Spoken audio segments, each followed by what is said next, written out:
We still do 7 NUFC Matters show a week for free. But if you want to help support NUFC Matters, then there are a few ways of doing it. Hit the like button on each live broadcast and video. This helps the channel grow. Hit the subscribe button and select the all notifications bell so you don't miss a single show. If you want to help us financially, then you can join the channel using this button with the membership starting at $1.99 a month. Or you can drop us a donation in the chat using a super sticker. We're also looking for sponsors.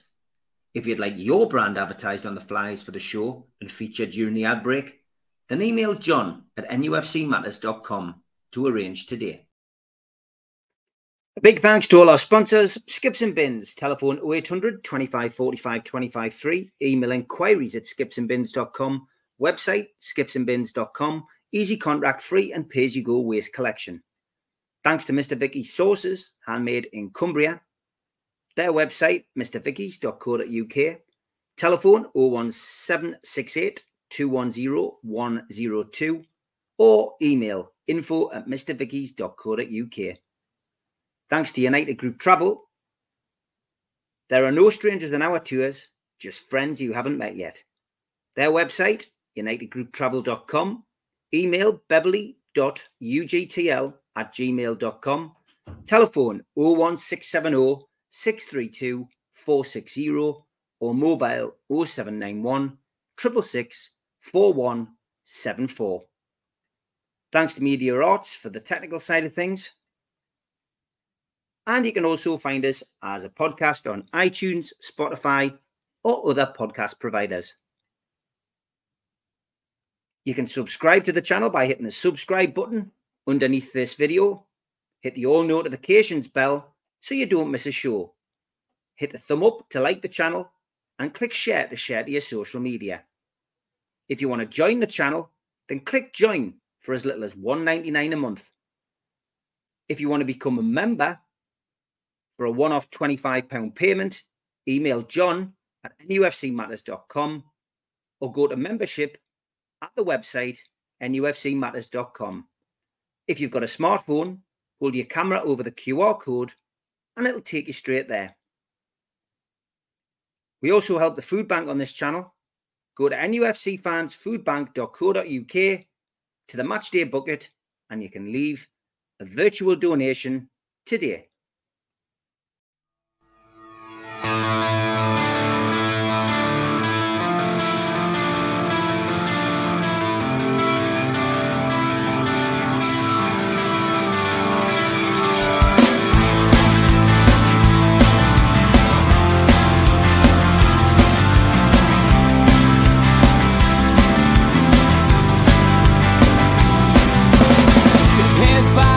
Critics attack. It feels like I've been talking to myself again.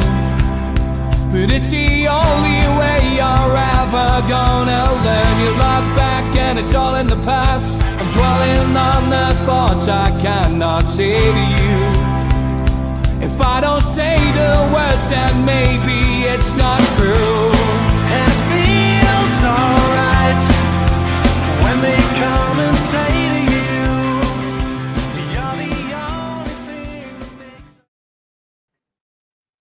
good morning, welcome along to a pre-recorded show, NUFC Matters, and perfect way to kickstart your match day today. Ben Jacobs is on his way, and Newcastle United, of course, at home against Sheffield United, and looking to bounce back from what has been a poor result against Crystal Palace in midweek. Of course, Newcastle United losing by 2-0, and never really in the game, it has to be said. Lots of talk, of course, over the last couple of days about the penalty that wasn't given, VAR, of course, intervening. And yeah, a disappointing result. I think everybody will want to bounce back from that against Sheffield United today. And as for team news, Sheffield United team news: Max Lowe, Chris Basham, John Egan, Rhys Norrington-Davies, Daniel Jefferson, Tom Davies and George Baldock all remain unavailable.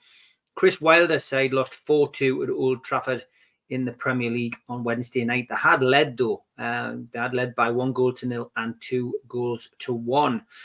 As we are pre-recording this show, team news were too early for team news with Newcastle United. There was hope, I guess, as we were recording this, that Kieran Trippier could be available. So we will wait and see what the news is at 2 o'clock today. The referee for today's game, Tony Harrington. It's a quick return for him to St James's Park. The Teesside official took charge of the recent 1-1 home draw with Everton. And on VAR, it is Andy Madeley. As it's a good old-fashioned 3 o'clock kickoff today, then there is no TV coverage. Buses, well, just an update on that. The Go Northeast X50 football service from the Metro Centre is in operation.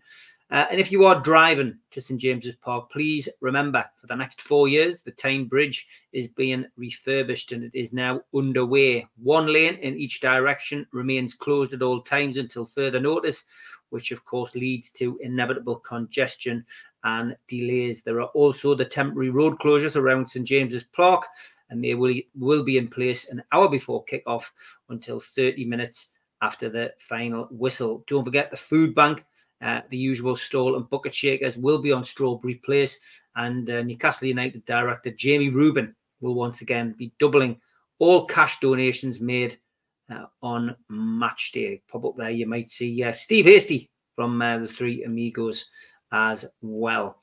The Blades, well, they have visited Newcastle. In the last 10 fixtures, Newcastle won the last one in 2020-21, and Newcastle won 1-0. Joe Willock, course, out for the rest of the season. He got the goal. You just need to go a season back after that, and we won 3-0. St Maximin and Richie and Joe Linton, the goal scorers. And 2009-2010, big gap. We beat them 2-1 with Lovenkrands and with Nolan. The last win for Sheffield United at St James's Park came in 2006-2007. when they won 1-0. So other than that, pretty good record against Sheffield United. For Sheffield's other win, you've got to go back to 1978, 1979. Alan Shoulder was on the score sheet for Newcastle, but we did lose by 3-1. Okay, we're going to bring Ben in. Good morning, Ben. How are you? Good morning. Great to be back. How are you? Very good, mate. Great to see you. As always, we put out a request for questions. We've been inundated with some good ones and some which I'll avoid, shall we say. Spenny, you don't need to avoid the difficult questions with me. No, I think they're all, you know, some of them just like to have a pop. I think when I put things out there, if it's not you, it's me. Spenny Mag, good morning. He says, question for Ben: which is the most possible position and player name that Newcastle will go for after Lewis Hall in the summer? Yeah, I think Lewis Hall, the obligation is now official. It's not technically confirmed simply because who knows what can happen between now and the end of the season, not mathematically, but a team could get dot points for a reason we don't know. And therefore, it's not locked in until it's locked in your league position. But the conditions for Lewis Hall have been met. So that's 28 million. And my understanding is that Newcastle may not formally pay that until July rather than June, which may give them the opportunity to put it not on this year's financial books, but next year's. And that could be quite beneficial as well. I think positional wise, a lot will depend on outgoings, which we know Newcastle need, down to PSR. Remember, even if the rules change, the PSR cycle will still maintain into next season, and points deductions are still here to stay as well. So Newcastle are going to have to look at how they raise some money. I don't think it's the 100+ million that we hear from Chelsea. I think it's somewhere in the region of 30 to 50 million, either through a sale or a series of sales. And outgoings, if they, for example, were to sell Callum Wilson, bringing in a young striker will be a priority. If they are to entertain offers for Kieran Trippier, we know about the historical buy-in interest, then maybe even with Tino Livramento, they'd look at a right back. And if Bruno Guimaraes sees the release clause triggered, and I know Newcastle fans will immediately say they don't want to sell, but there's a release clause. So regardless of Bruno and house hunting and being definitely happy on Tyne side, if an eventuality happened where it was in the interest of Newcastle the clause was triggered and Guimaraes went, then midfielder becomes the priority. And as of now, I think that number one, number two are probably still find a midfielder, because we know that Newcastle were looking for one even before any possibility of Guimaraes having his release clause triggered. And centre-back is another area where I would expect Newcastle to move. Specific name-wise, I think it's the usual suspects. I'm not convinced that Newcastle are back in for Calvin Phillips, and down to his West Ham tenure and the fact that he may not go to the Euros, it's hard to see what evidence you would see between now and when the window opens that would change their mind. Conor Gallagher, though, is a player that Newcastle have had a historical interest in and is a bit more dynamic than Phillips. And he's versatile enough that he can play deeper in a number 6 or central midfield role and be box-to-box more like a number 8, and also play in an advanced position, floating from central areas, getting box-to-box. Doesn't really go that wide, but gives you that dynamism where anywhere within the centre, deep midfield, central midfield, attacking midfield, he can play. So at the right price, that one might become a possibility for Newcastle, but it's at the right price. And right now, Chelsea are only going to entertain offers in the 50, 55 million pound mark. And I think Newcastle for a midfielder will be looking more around the 30, 35 million pound mark. I think another name to watch, I've only heard at this point, so I don't want to drum up something that isn't there. I've only heard Manchester United at this stage looking, and possibly Tottenham Hotspur. But Kiernan Dewsbury-Hall is a very interesting one. He ticks a lot of boxes. He's a midfielder. If Leicester don't get promoted, and thankfully we are on course to do so, or if Leicester's finances dictate that a sale is still necessary, even if they do reach the Premier League, which hopefully will happen sooner now rather than later, that might be the type of profile that becomes available, and he'll be a little bit cheaper than someone like Conor Gallagher. So I think midfield and centre-back are the two areas, but if there's outgoings with Almiron or with Trippier or with Callum Wilson, then obviously different positions then suddenly come to the fore. Paul West says, I like Ben Jacobs. That's good. That's good. Here we go. It's a good There's start. A positive followed by a but. Yeah, here we go. I'm puzzled that he claims FFP is not there to protect the big 6 when the model prevents the remaining 14 clubs to catch up. I'd like to know why he is defending this. We'll talk about two aspects. There's financial fair play, which is only relevant to clubs in Europe. And then there is profit and sustainability. And I don't know whether the question is specifically asking about PSR or FFP. So I'll cover both. FFP is more of an anomaly because we're not thinking about all 20 Premier League clubs season on season. And that has a squad cost control measure. So essentially what it says is that clubs can spend 70% of their revenue on transfers, player wages, and agent fees. And it's true that therefore the more you earn, the more leeway you have, and that benefits clubs with stronger revenue. And it does make it harder for teams to break into Europe. But by the same token, this is all across Europe, and it probably is the most fair way of doing it. And that's not a mechanism to protect the big 6. That's an incentivization to earn as much as you can. And what I would say is that if we get to the point where any club reaches Europe, their revenue streams increase. So they do benefit by that squad cost control measure. And then with PSR, it's an allowable 105 million of losses over 3 years, which doesn't really benefit the big 6. If anything, clubs that are not in the big 6 are more likely to stay within that 105 million of losses unless they have insane windows or unless you have extenuating circumstances. The 2 clubs that have currently been charged have not been done so at the expense of the big 6 because somehow the system has punished them. Everton have done so because they have built a new stadium and they haven't had a takeover and they've been in very atypical financial difficulties. And Nottingham Forest have done so because they took a gamble. They came up and they revamped an entire squad. They didn't have to make 20 to 30 signings, but they did so. And they felt that was the best chance of staying in the Premier League. And maybe it will pay off for them. But everybody else that isn't a big six is obviously not in that position of Forest and Everton. And then look at the big six clubs, and Arsenal are treading a thin line. Manchester United are treading a thin line. Chelsea are treading a thin line. Newcastle, if we're talking about Big Seven, are treading a thin line. So I don't think that we're seeing everyone but the Big Six having a problem with PSR, the domestic Premier League rules. I think all of the Premier League clubs don't like that number of 105, which is why they're thinking about moving it to reflect the similar kind of structure of UEFA, a squad cost control measure. But the difference is that you'll be able to spend potentially as high as 85%, not just 70% of your revenue. And that, again, will give all of the clubs leeway based on what they bring in to be more aggressive now in the market and not worry about racking up points deductions or other charges. The other thing, just to be clear, is that I don't think I've ever said that FFP and PSR are not there to do anything other than protect the clubs. I'm not sure that I've ever been quoted or answered a question where I've said the rules are in any way related to thinking about the Big Six.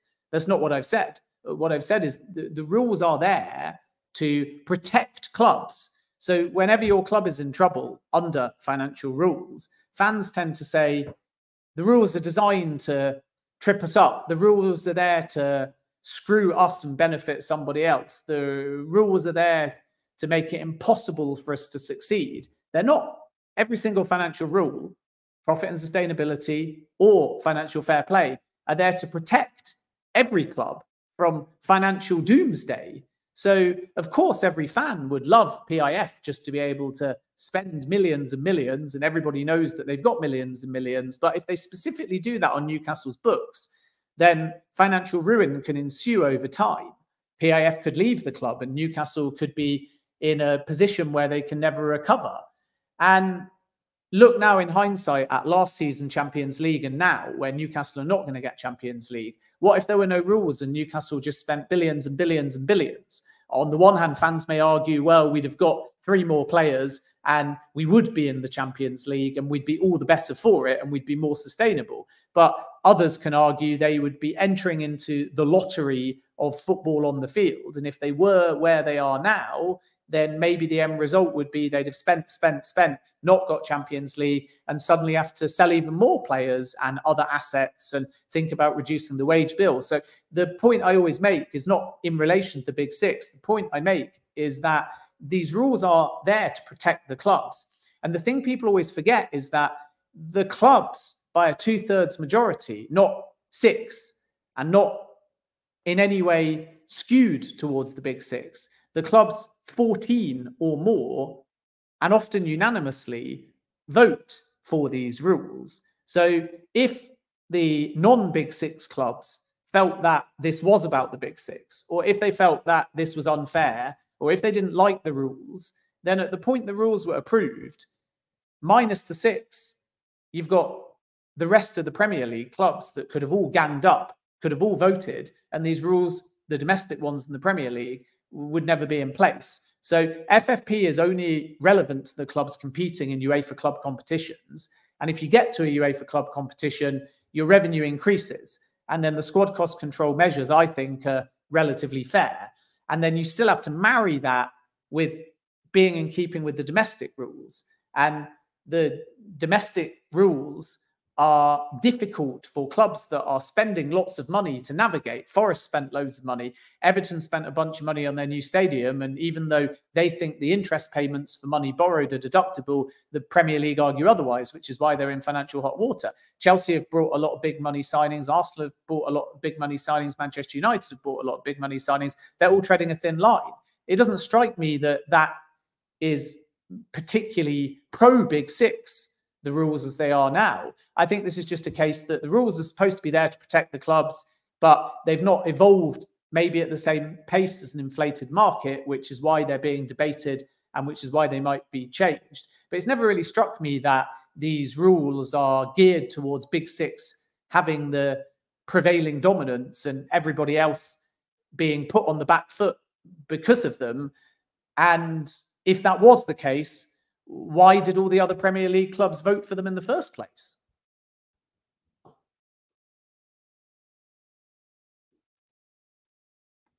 think you're muted, Steve.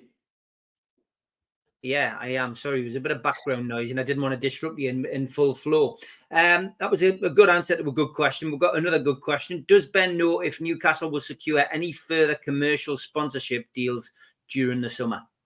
Yeah, I think they'll be looking and trying to find new revenue streams as well. We know about their relationship in Saudi Arabia, and I'm told, and I don't think it's a surprise because of Darren Eales' background, that North, Central and South America, particularly North America, will be a big emphasis for Newcastle's commercial team to find some new business in. I don't think at the moment they're going down the line of trying to find a sponsor for St James's Park or anything like that. But I think you'll see a few little things, and clubs increasingly are doing clever deals. They're being savvy. Even though it wasn't to make money, we saw Newcastle wear a special sponsored shirt. And now we're seeing clubs introduce a much more expansive range of gear, each of which potentially can have a different sponsor on it. Maybe if you go back 10 years, shirt sleeve sponsor or shorts or training gear in every capacity, or goalkeepers' gloves only. These were not things that you could put branding and badging on. And I think that's one area that Newcastle think is quite low-hanging fruit, where they can give somebody a deal. I'm not sure we'll see too much box office because they've already got a lot of their sponsorship deals in place now for the long term. And I think we'll also see more editorial-led sponsorship as well going forwards. We know that clubs have always liked to sponsor things like their team sheets and behind-the-scenes content with players using select partners. So I would imagine that Newcastle will go into those areas. And then you've got all the usual suspects, most of which Newcastle have already got, like airlines and banks and gambling partners and crypto partners. And as that type of area expands, because Newcastle's profile is growing, you find that there's more niche partners that you can bring on board. So Manchester United, for example, now have got food-specific partners. They've got vendors that you don't even hear about because maybe they don't want the promotion, but they might be the exclusive suppliers of pre- and post-match dining. They've got taxi firms that globally they use. They've got private transportation that's maybe only for clients and front and back office staff and players. So not everything that Newcastle do and tie up on the commercial side will always be promoted or formally announced. Some of it will, some of it won't. But I think Newcastle are at that point now where, because they're becoming more global and because they've gone into new areas like the Middle East and North Africa, they will find that there is new partners that aren't necessarily the showy ones, the front of shirt, the training kit, the shirt sleeve, but they will be able to bring in more revenue. And as obviously plans start, not just for the World Cup in 2034 in Saudi Arabia, but before that, the 2026 World Cup in America, Canada, Mexico, I think a big remit for Newcastle will to be to find partners and to start tying up deals in that part of the world. And obviously, if they can get regular European football and hopefully going forwards more Champions League football, they'll be in a stronger position to attract global partners. Because we know that local partners for Newcastle have never been a problem, even under Mike Ashley. And we know that Saudi partners will never be a problem for Newcastle. But how can they grow the brand globally and tie into other events like the 2026 World Cup? And one of the ways of doing that is through partnerships and sponsorship. And I think that there is more revenue to be found in North America for Newcastle United between now and 2026. Okay, some questions now about playing staff. Steve says, will Karius, Dummett, Ritchie and Gillespie be released, do you think, or retained this summer? First of all, yeah, it's hard to tell. I mean, Karius has a possibility to go, and we spoke, I think, on the last show about Newcastle potentially bringing in another goalkeeper, low to an extent on their list of priorities, but might become something that is a little bit higher if they obviously lose a goalkeeper or potentially two goalkeepers. So you mentioned Mark Gillespie as well. He's 32 years of age now. it appears that Newcastle have got too many goalkeepers at this stage, but maybe they're going to be looking to have that second or third choice goalkeeper who's not in their mid-30s. Maybe they're going to try and blood somebody a little bit younger into the setup and have them develop.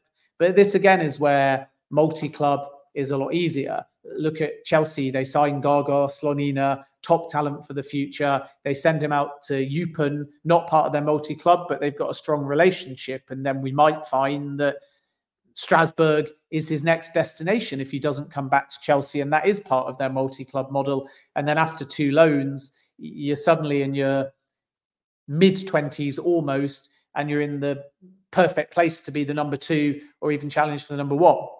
So I think that Newcastle will be looking with some players of that ilk to get them out of the club if they can find a younger replacement, and then start to blood them in. And this is the kind of thing that Dan Ashworth has always put heavy emphasis on.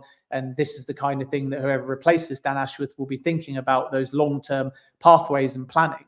And Newcastle are in a slightly different position because unlike Chelsea, Manchester United, to an extent Arsenal and Manchester City, the trust is being placed not in a wide array of experts that plan in the long term. A lot of power was given to Ashworth and now also Darren Eales, but Yasser Al-Rumayyan, despite maybe some reports when he first took charge, hasn't really interfered on recruitment or long-term planning. PIF will have the main say if it goes to multi-club, of course, but they've not really got their hands dirty on the recruitment side, and nor, to be honest with you, have the Rubin brothers or Amanda Staveley. They've left it to what they consider to be strong hires and experts. So there's a bit more autonomy at Newcastle than others. And whoever comes in is going to have to decide how they deal with some of these older players at Newcastle United, because as much as they like them, and as much as Eddie Howe might want to keep them, and as much as if Newcastle have outgoings, they might be left a bit thin on the ground, there'll be a strong desire to make sure that the average age comes down, especially in set positions, and that there is younger options within the Newcastle United squad. So Gillespie, I think, is 32 years of age. And then with Karius, he's 30. And you've still got Martin Dubravka as well, who's 35. And Eddie Howe made it clear, even when he went on his loan to Manchester United, that he massively valued the player. And there's definitely scope, therefore, to change the goalkeepers. Nick Pope will be a welcome return. And there's obviously goalkeepers within the club that have pathways and development coming through. But it wouldn't surprise me if Newcastle look for a young, cheap, talented goalkeeper, and maybe 2 goalkeepers leave and 1 young one arrives. And that allows them to both plan for the future, but still have enough depth for the present. Okay, thanks for that, Steve. He also asks, are Newcastle targeting a number 6 this summer? And who do you think Newcastle's striker targets will be? I'm not sure about a number 6. Having asked around, we've already spoken a little bit about some midfielders earlier, so I'll try not to repeat myself. But remember, Sandro Tonali is seen as a player that can play at 6 or can play at 8, and the versatility is one of the reasons why he was signed. So when he returns, you might get a new number 6 or you might get a new number 8, but there's possibilities there. And then obviously, because of Eddie Howe's style, there's only 3 playing in midfield, and there's probably enough depth there already. Bruno Guimaraes can be quite versatile. He can play deeper or get box to box. Joe Linton can be very disciplined, but he can also play in the front 3 as a forward as well. You've still got Lewis Miley, Elliot Anderson, and Sean Longstaff. So a lot's been made of Newcastle's historical pursuit for another midfielder, especially in light of Sandro Tonali's ban. But they've always actually had a lot of depth there. And because of the formation that Howe plays, there's only 3 in midfield, and there's a fair few players that can step up. So my sense is that anyone that joins will not be that rigid a profile, which is why before I mentioned Conor Gallagher, I don't think we should be thinking so much about 6 or 8. We should be thinking more about a player that can do a bit of everything. And that's what Gallagher has, but maybe just not at the right price for Newcastle United, because Chelsea are not really going to entertain a cut price sale. With forwards, I think the priority at the moment is to keep hold of Alexander Isak. I would almost go as far as saying that Newcastle just won't entertain a sale. And unless they get to a point where they can't offload anybody else and then they feel forced to, I think Isak is essentially untouchable, or will become untouchable, providing in the early weeks of the window Newcastle resolve other outgoings and minimum bring in this number of 30 to 50 million that I mentioned earlier. And then I think there's a strong possibility that Callum Wilson offers might be entertained because of that. So then they might look for another young striker. I know that fans have asked me before about Sesko. It is true that Newcastle have looked at him. I think that Chelsea, Arsenal, the two with slightly more concrete interest at this stage, and Manchester United might be one to watch. I don't see them going for Toney, and I think that's probably just because they wouldn't be thinking about letting a player of Callum Wilson's age go, only to sign somebody like Toney, who obviously was at Newcastle anyway for 3 years, so they know him very well. But he's 28, won't necessarily cost 100 million, but will be 50 million plus, from what I'm told. So you'd be selling Wilson and you'd be spending 30, 35, 40 million more.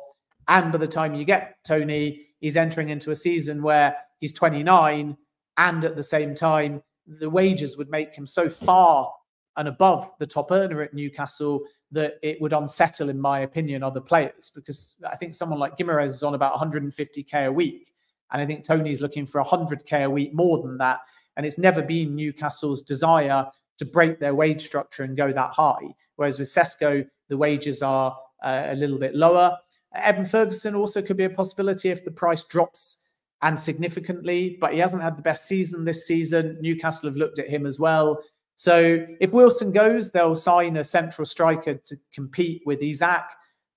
But we can't sort of say definitively at this point, because it might be Almiron that goes, and then maybe you want more of a wide forward.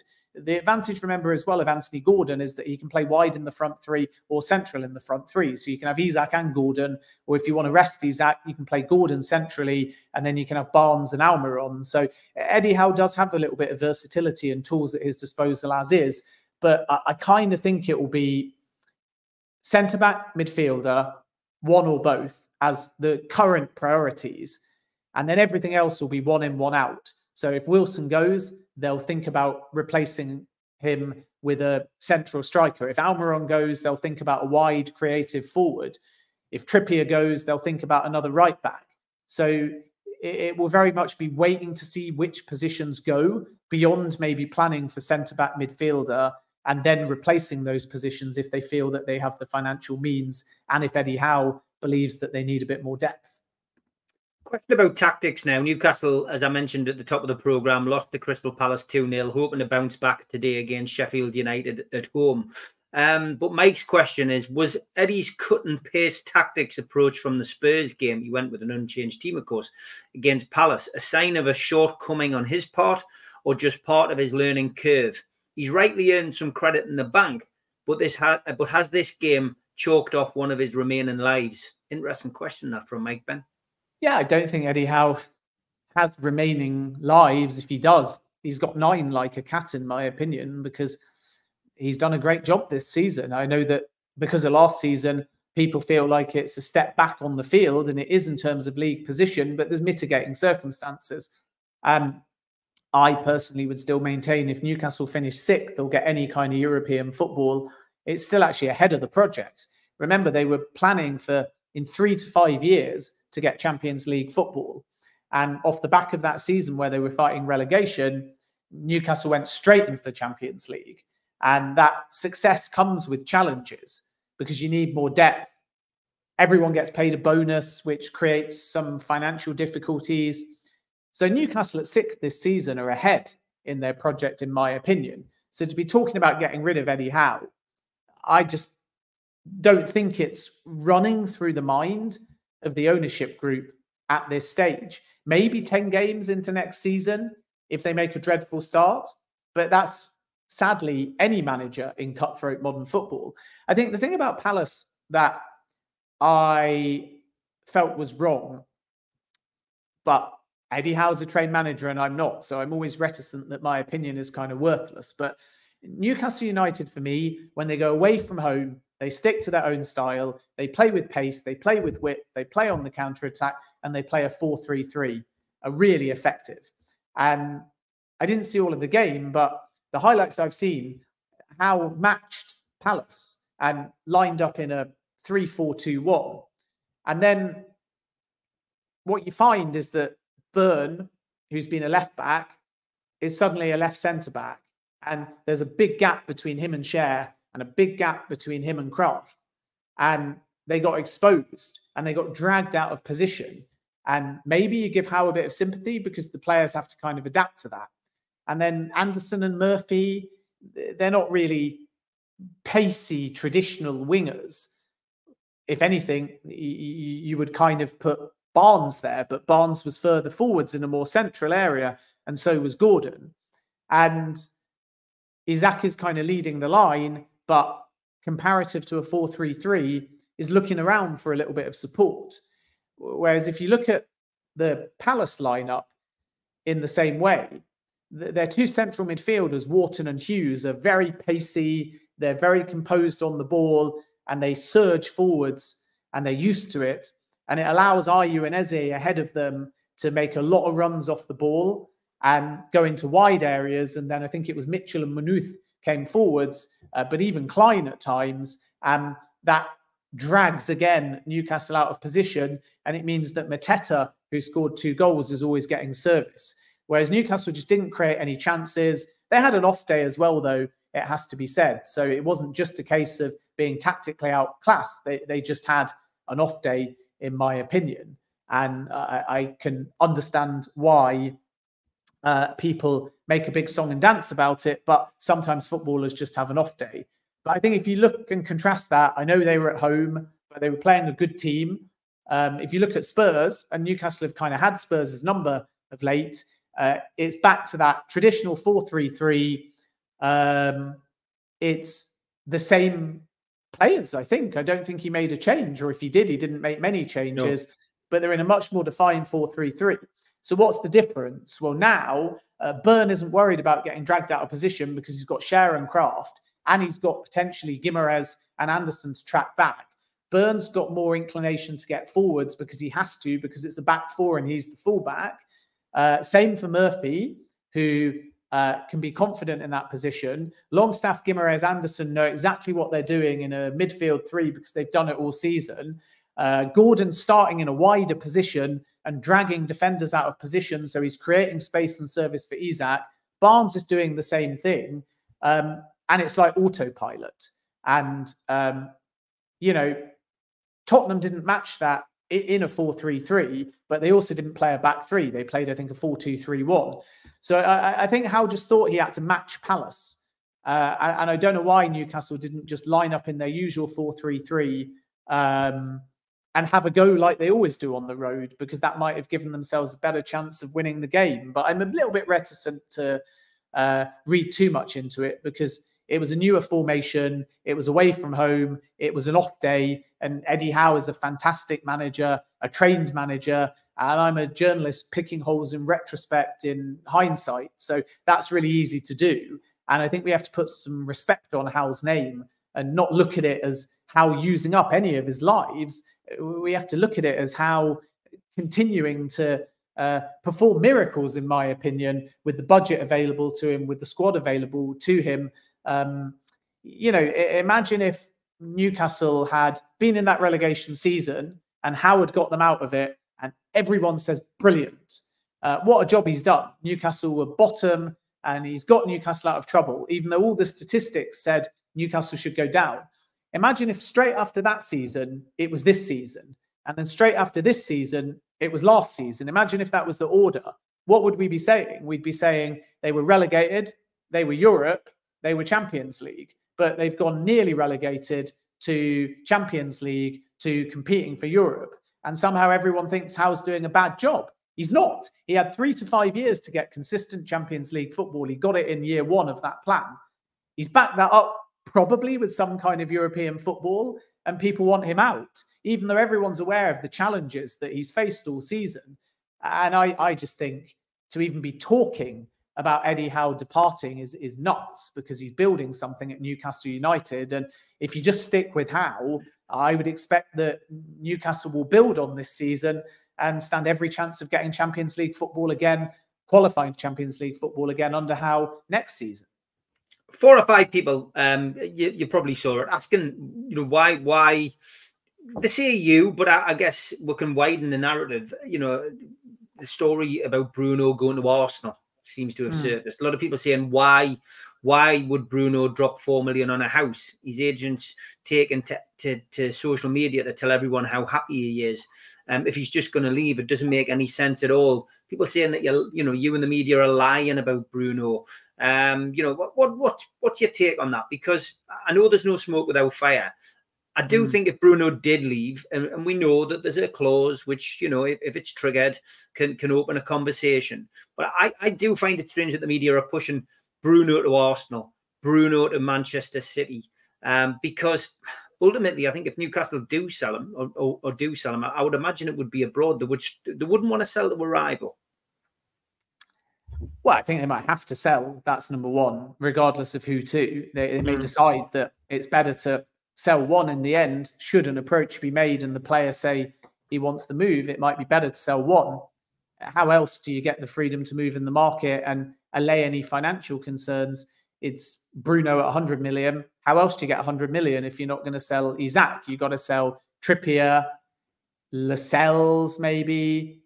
You've got to get rid of Almiron and Wilson. And 4 players, whoever those 4 players are, may still not total 100 million. And then you've got to replace 4 players. Whereas I think, as I said before, if Bruno goes, then the midfield is actually still quite well stocked. And they would have plenty of money to spend, and they would set themselves up. Second thing is that, yes, Bruno is settled in Newcastle. Yes, there's the house hunting and all of that. But you don't insist upon a release clause as a player unless you also know that in the next 1 to 3 years, it might be triggered. And if you look at history, even outside of Newcastle, release clauses are not always triggered, but they're often used as a point of conversation.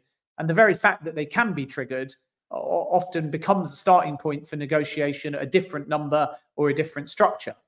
And usually when a player's got a release clause that is reasonable and at market value or slightly above it, within 1 to 3 years, they get offers, they get approaches, and many times they move. So doesn't mean Bruno's definitely going. And there becomes outrage, of course, from Newcastle fans that want to keep their player. But I got to be honest with you, I had West Ham fans calling me a liar when 1.5 years ago I said Declan Rice was going to go to Arsenal or Chelsea. I had Brighton fans hammer me for 9 months when I said Moises Caicedo was going to leave. I had Leipzig fans tell me that Christopher Nkunku wouldn't leave. I've got Leipzig fans telling me Sesko will stay another season. And on each occasion, the player has moved. So it can both be true that Newcastle want to keep the player and the player is happy, but there's been contact. And if you're going to have a release clause, you're inviting contact. And my understanding is that Manchester City and Arsenal and PSG have made contact to understand the conditions, which is normal due diligence. It's not reflective of the fact that anything will definitively happen, but we cannot rule out a Bruno exit simply because there is a release clause. And even if the release clause isn't triggered, there is a feeling, to my knowledge, that Newcastle will entertain offers at the right number and right structure that are not the release clause, but are there or thereabouts total package. 80 million guaranteed, bonuses on top. So maybe that's 85, 90, 95, 100. Maybe it's more than the release clause, but it's a different kind of structure. So there will be a conversation to be had because you're coupling no Champions League with financial difficulties with a release clause. So of course, suitors are going to be aware that there might be an opportunity there. Maybe Bruno turns around and says, thanks for the approach, I'm not going this season. That is a very realistic possibility. But to accuse a journalist, and I mean, I broke this story, but since then, several others have ran the same story, So we're either all lying or we've all got independent sources who are telling us the same thing. And I can only reiterate my own knowledge, which is that Manchester City and Arsenal have inquired on the player side and are starting to understand what may or may not be possible. And from there, we wait and see. Maybe nothing is possible, maybe something is possible. But obviously, regardless of what Newcastle think, if someone wants to trigger the clause, then they can trigger the clause. And if Arsenal and Manchester City were the only two teams that approached in some degree, I don't think Bruno, if he wanted to go and play Champions League football and his wages had another 75k a week on them, I don't think Bruno would say, no, the only English club I'm ever going to play for is Newcastle United. That's not my understanding. I think he is happy at Newcastle. I certainly think that there's a realistic chance he stays at Newcastle. But if someone triggers the clause or if someone makes an offer, regardless of Premier League or whether it's PSG or whether it's someone else, I don't think Guimaraes is going to be blind to those approaches. I think he'll engage. And then we wait and see what happens. But I come back to what I said before. It's not just the clause and it's not just the level of suitors doing due diligence at this point. It's the fact that if Newcastle genuinely need money and before the 30th of June, and if they need 50 plus million, and if 100 plus million allows them to strengthen, in my view, and this last part is just my view, it's not based upon sources, in my opinion, it does less damage to Newcastle to sell one than to sell 4 or 5. And it also does less damage to Newcastle comparatively. Of course, they want to keep both, the perfect world, but comparatively, it does less damage to sell Guimaraes than Isak. And it does less damage to sell Guimaraes than Botman. And it does less damage to sell Guimaraes than 4 or 5 combined to get to the same number. And the reason for that is because if you sell Guimaraes for 100 million, go and buy Conor Gallagher at 50 million, and then you've still got a signing, depth, and plenty of other midfielders at the club. But sell Isak, and he's irreplaceable. You know, even if you get your 100 million for him, how are you going to find someone that comes straight into the Premier League the following season and scores the 20 plus goals that might be Isak's final tally? What's the point in having a project in many ways if Isak's the one you're selling? Because Wilson may go or may be past his peak in the next season or two. Isak is for the now and Isak is for the future. And it's a lot harder to go and find that 20 plus goal player. Whereas as brilliant as Guimaraes is on and off the field, and as bigger a hole as he may leave, the difference for me is that it's a lot of money. He's 26, not 23. You have other midfielders. You can buy other midfielders. And again, Botman for me is irreplaceable because you've got to go and find that centre-back that can just come in and hit the ground running. And they want a centre-back anyway. So if Botman goes, you want 2 centre-backs, presumably. So I just think it's a combination of there's a release clause. There's a lot of midfielders already at the club. It's a massive amount of money. If you had to lose only one, and you said, as damning as it would be and as disappointing as it would be, that one gets you 100 million. It's in midfield. You can spend that 100 million and you can allay financial concerns. And then you're not worried about it being a defender leaving, a midfielder leaving, an attacker leaving, a creative midfielder leaving. I just think Guimaraes alone going does the least damage to the club. That's only my opinion. So if, coming back to what sources say, an offer comes in and they're in a position where they do need the money and there's not that much else that's lucrative on the table that they can do quickly, I honestly think Newcastle, below the release clause number, will seriously consider it. And that is why Man City and Arsenal and PSG are, to my understanding, doing genuine due diligence. And that's not me creating a story to hammer Newcastle. That's not me creating hype and buzz due to some agenda against the club. It's the reality of the value in selling him to Newcastle's long-term project that Guimaraes can bring, and suitors potentially using opportunism of Newcastle's situation to try and capitalise on that and sign a very, very good player. Maybe they won't succeed. Maybe Newcastle will have the last laugh, and at the end of the window, Isaac and Guimaraes will still be at the club.